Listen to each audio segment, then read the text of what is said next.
माँ, अब कोई बहाना नहीं चलेगा।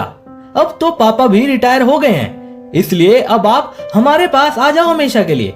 वैसे भी आपका स्वास्थ्य ठीक नहीं रहता है और मैं नहीं चाहता कि इस उम्र में आप अकेले रहो। मीनाक्षी जी का इकलौता बेटा अंशुल उनसे बोला। अंशुल और प्रगति की शादी 2 साल पहले हुई थी। वे दोनों मुंबई में एक IT कंपनी में नौकरी करते थे।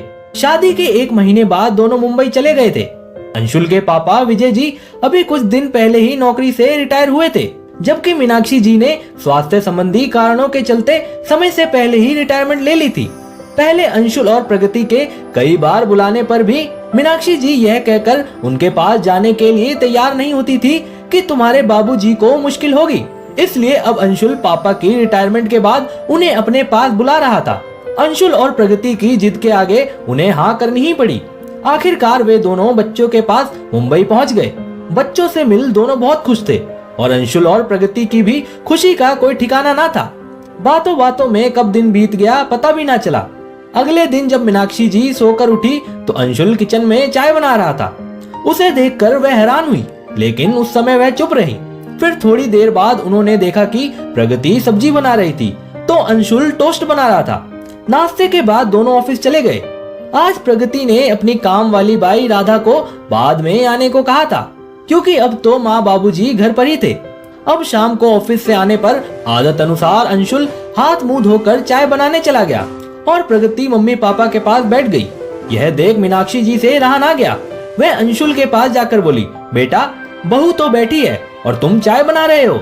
मैंने तो तुमसे कभी एक गिलास पानी भी नहीं लिया। माँ, प्रगति भी तो नौकरी करके आई है और उसे तो रात के खाने का काम भी तो देखना है। अंशुल बोला, पर बेटा मैं भी तो नौकरी करती थी, लेकिन कभी भी तुम्हारे बाबूजी की मदद नहीं ली। उन्हें ऑफिस से आने के बाद सब कुछ बैठे बैठे ही तो मिलता था। पहले तो काम वाली बाई से भी काम ना करवा मैं सब काम स्वयं करती थी। सुबह जल्दी उठकर स्कूल जाने से पहले मैं सारे काम निपटा लेती थी। मीनाक्षी जी बोली, यही तो आप गलत थी माँ। अगर आपने भी घर के कामों में पापा या मेरी मदद ली होती तो आज आपकी ये हालत ना होती। आज आपके घुटने समय से पहले खराब हो गए हैं। ब्लड प्रेशर और अनिद्रा जैसे रोग लग गए हैं आपको। यह सब आपको अपने शरीर से जरूरत से ज्यादा काम लेने से हुआ है। आप तो मेरे चाहने पर भी मुझे कोई काम नहीं करने देती थी, लेकिन अब मुझे समझ आ चुका है कि स्वास्थ्य है तो सब कुछ है। हमें ही तो आपस में एक दूसरे का ख्याल रखना है। जो गलती आपने की है मैं उसे दोहराना नहीं चाहता। मैं चाहता हूँ कि प्रगति पर काम का अतिरिक्त बोझ ना पड़े, जिससे उसका स्वास्थ्य ठीक रहे। अब मैं आपको भी कोई फालतू काम नहीं करने दूंगा। आपके जैसी कई महिलाएं सोचती हैं कि पुरुष केवल बाहर का काम करने के लिए ही है। यह सोच गलत है। हमें इस सोच को बदलना होगा। अब मीनाक्षी जी निरुत्तर थी। वह सोच रही थी कि अंशुल सही तो कह रहा है। स्वयं सारा काम सिर पर ले लेना कोई बड़प्पन तो है नहीं, और अगर पति पत्नी दोनों कामकाजी हैं, तो पत्नी पर घर के काम का अतिरिक्त बोझ तो होता ही है। अपने अतीत में जाकर वह इस चीज को महसूस कर रही थी। अब अगले दिन मीनाक्षी जी बोली, आज से हम चारों मिलकर घर के काम करेंगे ताकि किसी पर भी काम का अतिरिक्त बोझ ना पड़े और सभी स्वस्थ रहकर अपने अपने जीवन का आनंद ले सके। यह सुन विजय जी मीनाक्षी में आए बदलाव से हैरान थे।